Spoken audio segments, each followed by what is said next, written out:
Hello, I'm Dean Ricci of Ricci's Landscape Management, and today joining me is Jeremy Huff, one of our senior maintenance foremen. Today we're going to discuss our standard operating procedures for preventive maintenance for Wright standards. The importance of doing preventative maintenance is to extend the longevity of the machines. Here we have two Wright standards. This is a 61-inch Wright standard and a 52-inch Wright standard. They consist of probably 90% of our mowing fleet. The 61-inch, we budget for 4 years of use. That's 2,400 hours. And for the 52, we budget in 3 years of use, or 1,900 hours. In order to achieve that life expectancy, we need to do preventative maintenance, which I'm going to discuss the 10 points of inspection. So the first inspection check is to keep the machine clean.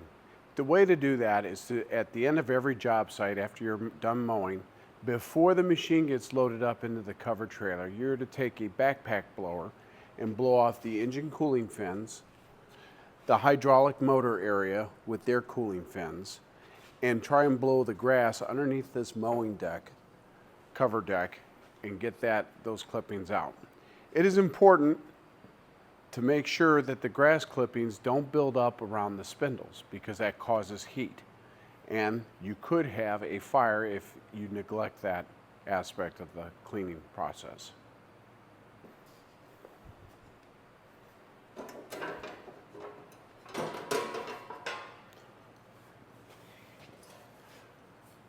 So when you go to do your daily preventive maintenance, after you're done blowing off the grass clippings after every job, this is what the top of the mowing deck should look like. In order to take the deck cover off, you have to lower the deck all the way down and then remove the cover. So the second inspection check would be checking the oil. Here we have the dipstick where you check the oil, and this is the oil fill. Huff is going to pull the dipstick. Typically, you would wipe the dipstick off and then reinsert it all the way into the crankcase, and then you pull it out, and you will see the hash marks here. That is the operating range. If the oil is in between here, we're good. Do not add any oil. When you're checking the oil, make sure that the machine has not been running, make sure it's off, and also make sure that the machine is level. That will make a big difference in the reading of the oil level. If you need to add oil, there's a problem. Two reasons that cause that. One is the machine is past due an oil change. Oil changes need to happen every 100 hours. The second reason would be something internally happening with the engine, like gaskets or piston problems, something internal with the engine that will make it burn through oil. If you need to add oil, there is a problem. Bring it to the in-house mechanic.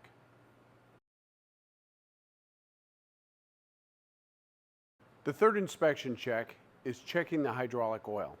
With the machine still being level, on a 61-inch mower, you will be able to see the acceptable lines of the oil when it's cold. If it's below this line, we need to add hydraulic oil. There is a problem if you need to add hydraulic oil. Please go see the in-house mechanic. On the 52,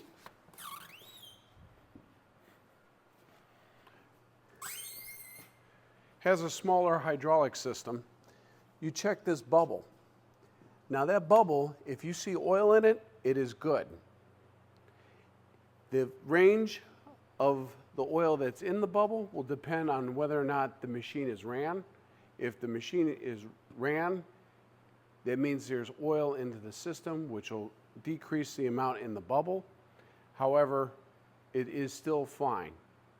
You do not have to add hydraulic oil. If you see no hydraulic oil in that bubble, bring it to the in-house mechanic. there's only two things that create a need to add hydraulic oil. One is there is a hydraulic leak. Two, there is a problem with the pumps or the motors. In either case, bring it to the in-house mechanic. Do not add hydraulic oil.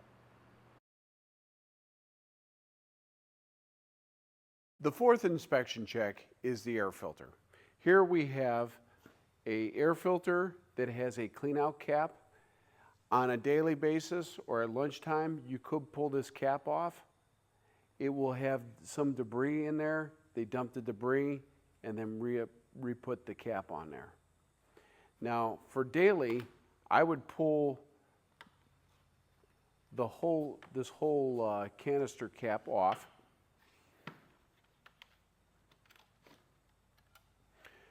Blow this out with an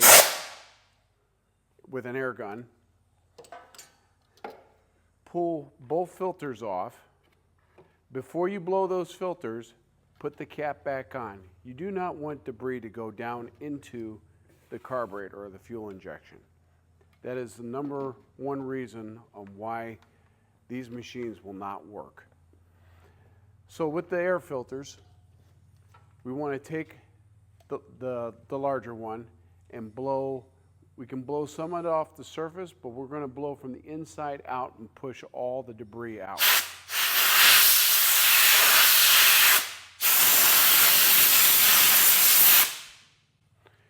We will do the same with the pre-cleaner.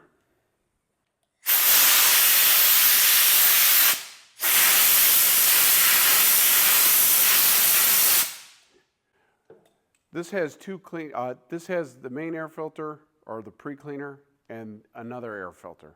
That's how important it is to keep good airflow to the engine. After that's clean, we remove this cap, reinstall the smaller filter first, and then go ahead and install the larger filter. When that's done, we reinstall the cap. We have to make sure that this debris cap is facing down, or else it will not pick up the debris that gets sucked up in here and floats to the bottom. If this is facing up, it will not work. That is how we do the air filter. Air filters are replaced twice a year, usually one time in July and then another time at the end of the season. So the fifth inspection check is the tire pressure. The front casters are solid, so you don't need to do that. The back tires on the 61 need 20 pounds of air. On a 52, they need 22 pounds of air.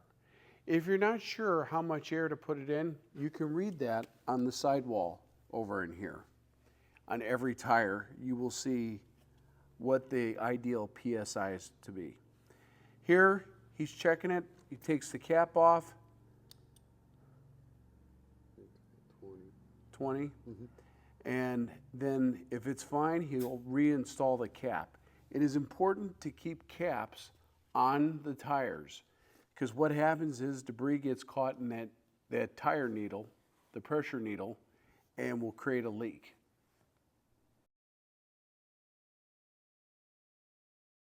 So the sixth step on our inspection checklist is changing the mower blades. Mower blades need to be changed every 6 to 8 hours of operation or a full day of mowing. In the spring, it is ultra critical to make sure that you have sharp blades to cut the wet, heavy grass. In the summer, it makes things go easier, and it's easier on the machine when the blades are sharp. Plus, the quality of the cut is far superior than dull blades. So the first step to removing the blades is to lower the mower deck. Here, Huff already removed half the mower deck cover. We're going to remove the second half of the deck cover.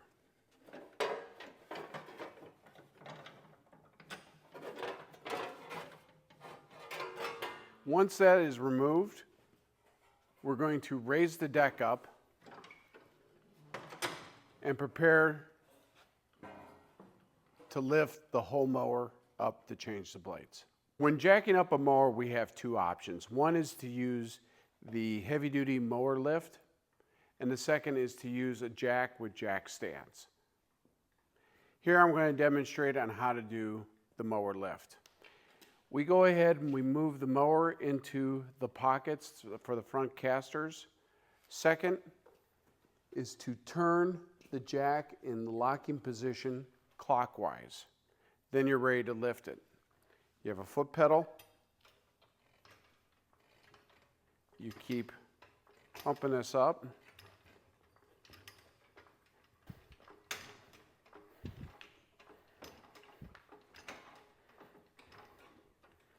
Is that about as high? Yeah, we can go a little bit more. There you go. Once we get the jack lift to the position that we want to make sure we lock it into place.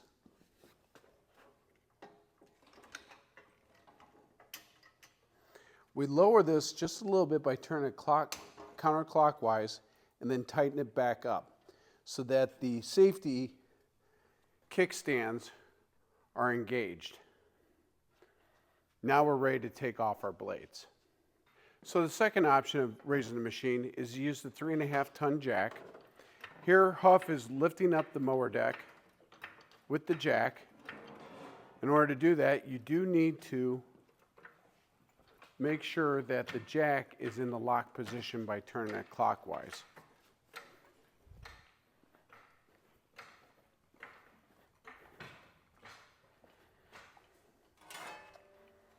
Once the jack is in position, we have to put jack stands into place to make sure that the machine does not fall on us when we're doing the mower blade change out.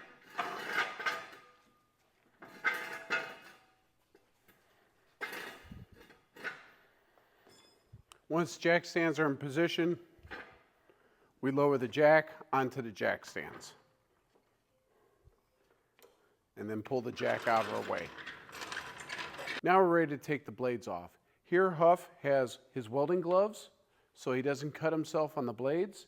He has his DeWalt cordless impact wrench with the appropriate socket, and he has a wrench to hold the bolt on top. Now he's ready to take a blade off.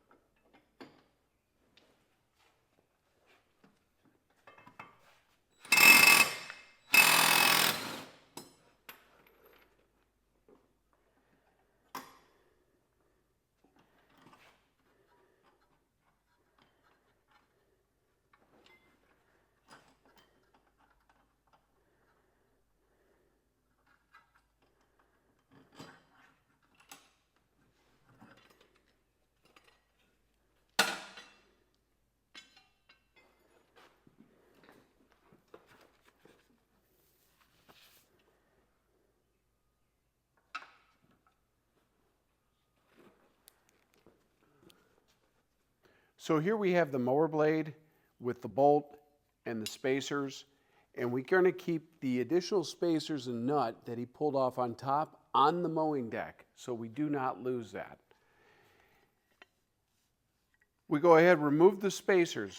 Remember how many spacers you have, because the exact same number need to get put back on there after you replace the blade. Not all mowers have the same number of spacers, so be aware that if you have 3 spacers that go on top of here, make sure you put 3 spacers back. If not, you will be cutting at an improper mowing height.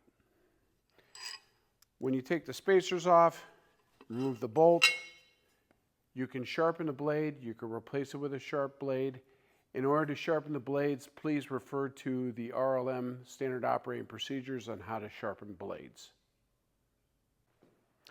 So while you have the mower blades off and you're unencumbered with any blades underneath the deck, you want to go ahead and take a hand scraper and scrape all the excess grass accumulation off the bottom of the deck. It's a great time to do it when the blades are off.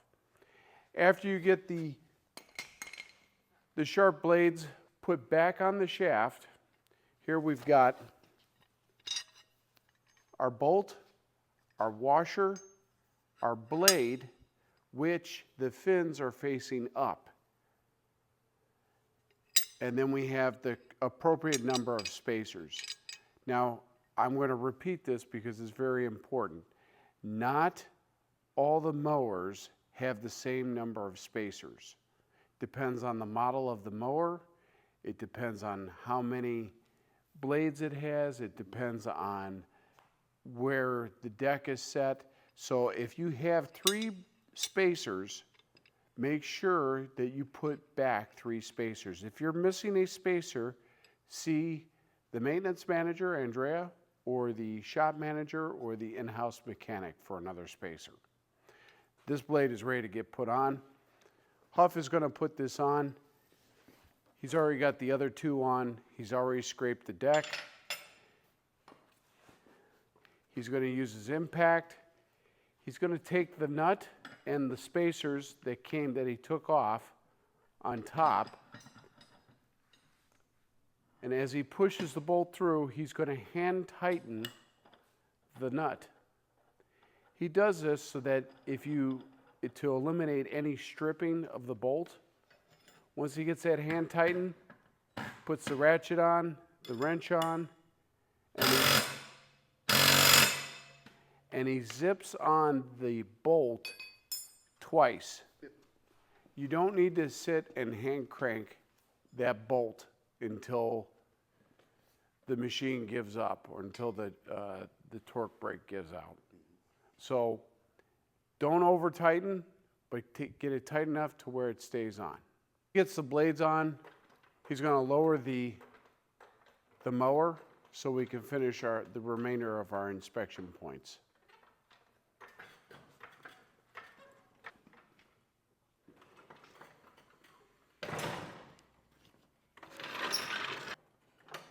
So now that the blades are done, the mowing deck is clean, we're ready for our next step.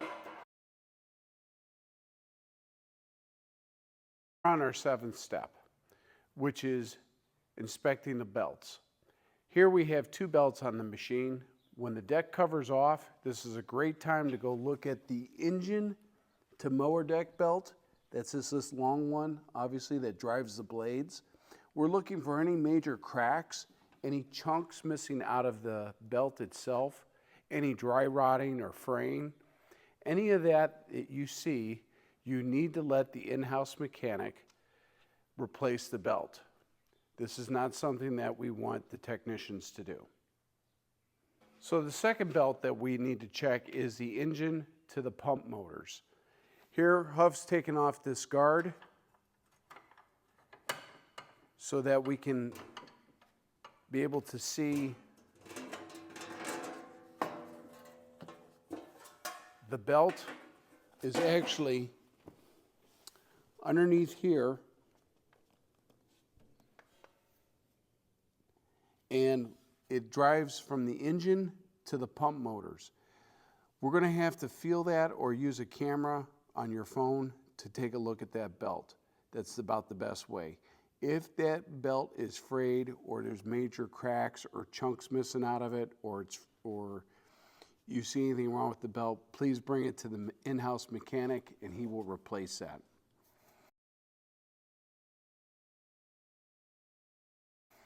While this cover is off, our next inspection check is to spray the linkage with WD-40.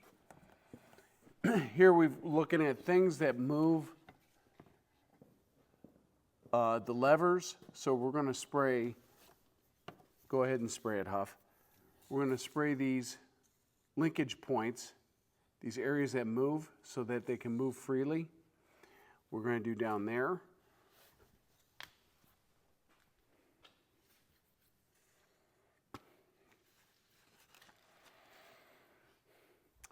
We're going to hit some of the springs.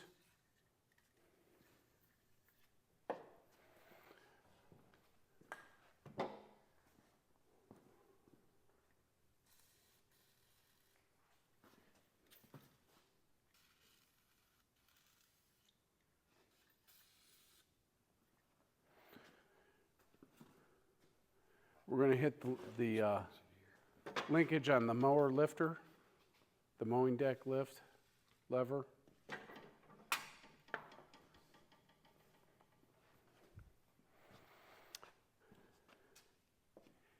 And anything else that you see that moves that does not have a grease point. That way, the machine, for the linkage for the drive levers, it will help it track straight. If the levers get gummy and stick, you will find that it's harder to keep the machine straight. It will also be tougher on the machine and the operator when things are not moving freely.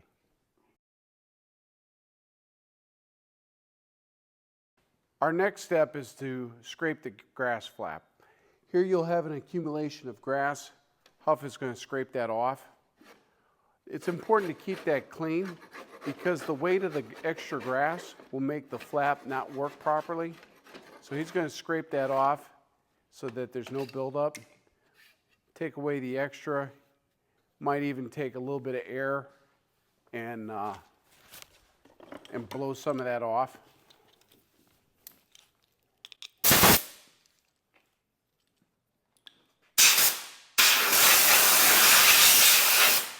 And then he's going to shoot it with some WD-40, make sure everything's working properly.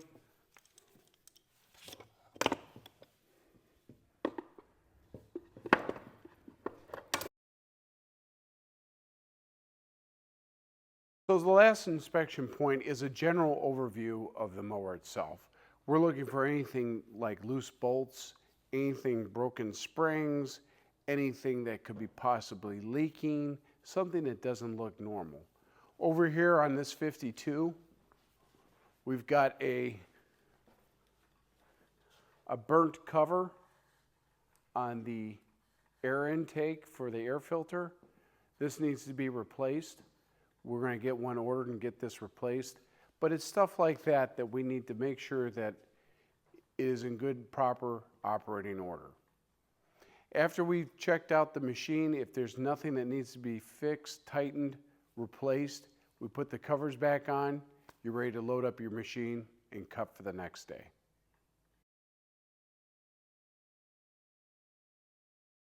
Another important item I would like to add is how important it is to keep the fuel clean. Make sure that the gas cap is on securely. When you're refueling, make sure no water or grass debris or debris in general fall into the gas tank. Make sure that the gas tank that you're using to fill up the mower gas tank is also free of debris. When you're done refueling, make sure that the gas cap is properly secured. By doing all this, we'll make sure our mower lasts longer. However, there's going to be things that you cannot do that you require the in-house mechanic. One being the tracking adjustment. 2 would be packing the sealed bearings. 3 would be adding engine oil. That could lead to a problem. The in-house mechanic needs to know about that. Hydraulic oil, adding or changing that needs to be the in-house mechanic. Belt replacement, in-house mechanic. And anything else that seems broke or not normal, bring it to the in-house mechanic. No one likes broken equipment, but by doing these 10 steps, you can extend the life of the machine, reduce downtime for repairs, and create an easier work environment. Thank you for joining me. I'm Dean Ricci with Jeremy Huff.